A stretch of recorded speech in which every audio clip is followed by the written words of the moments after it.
Welcome to curious Bengali. এখানে আমরা explore করি আমাদের ইতিহাস, কালচার আর সেই সব ফরগটেন প্লেসেস যেগুলো গল্প বলে এক অন্য সময়ের। আজ নিয়ে যাচ্ছি আপনাকে বুড়িগঙ্গা নদীর ওপারে এক প্রাসাদে, যেটা যেমন সুন্দর ছিল তেমনি রহস্য আর ট্র্যাজেডিতে ভরপুর। হ্যাঁ, আজকের এপিসোড জিঞ্জিরা প্রাসাদ, কেরানীগঞ্জ, ঢাকা নিয়ে। আপনি কি জানেন নবাব সিরাজউদ্দৌলার পতনের পর তার মা, স্ত্রী, খালা ঘসিরি বেগম সহ পরিবারের নারীদের এই প্রাসাদেই বন্দী করে রাখা হয়েছিল? আর এখানেই ঘটেছিল বাংলার ইতিহাসের এক কালো অধ্যায়, দুই নারীকে নদীতে ডুবিয়ে হত্যা। জিঞ্জিরা প্রাসাদ নির্মাণ হয় 1700 শতকের শেষ ভাগে, 1689 থেকে 1697 সালের মধ্যে।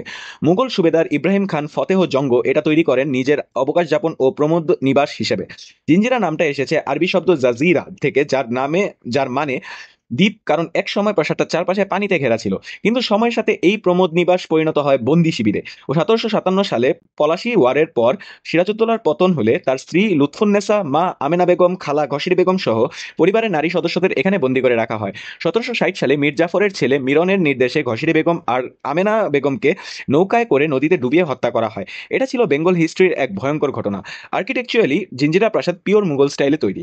পশ্চিমাংশে প্যারালাল ডোমস, মাঝে এক আনকভার্ড গম্বুজ, আর পূর্ব দিকে ছিল ঢালাও ছাদের অংশ।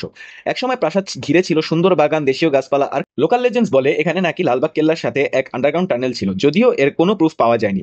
আজকে যদিও অনেক অংশ ধ্বংসপ্রায়, কিন্তু স্টিল কিছু প্রবেশ তোরণ, গম্বুজ আর কক্ষ স্ট্যান্ডিং আছে, যা আমাদের 3 শতাব্দী পুরনো হিস্ট্রির কথা মনে করিয়ে দেয়। বর্তমানে প্রাসাদটা ঘনবসতিপূর্ণ এলাকায় আটকে গেছে।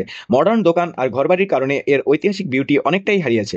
2018 সালে বাংলাদেশ সরকার সংরক্ষণের উদ্যোগ নেয়, কিন্তু এফেক্টিভ রেস্টোরেশন এখনো পুরোপুরি হয়নি।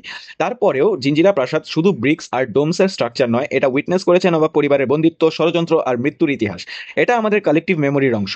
জিঞ্জিরা প্রাসাদ হলো এক প্রাসাদ যেখানে আনন্দ আর বিনোদনের পাশাপাশি লেখা হয়েছে বিট্রেয়াল আর ট্র্যাজেডির গল্প। আজও এর ভগ্নাবশেষ আমাদের মনে করিয়ে দেয় হিস্ট্রি শুধু বইয়ে নয়, দেয়াল আর ইটের ভেতরেও লুকিয়ে থাকে। আপনি দেখছিলেন কিউরিয়াস বেঙ্গলি। ভিডিও ভালো লেগে থাকলে লাইক দিন, শেয়ার করুন আর কমেন্টে জানান জিঞ্জিরা প্রাসাদ ঘুরে দেখার ইচ্ছা কি আপনার রয়েছে। আর অবশ্যই সাবস্ক্রাইব করুন কিউরিয়াস বেঙ্গলিকে, কারণ সামনে আসছে আরো হিডেন হিস্ট্রি আর ফরগটেন প্লেসেস এর গল্প। আমি আজকের মতো বিদায় নিচ্ছি, দেখা হবে আবার নতুন কিউরিয়াসিটি নিয়ে।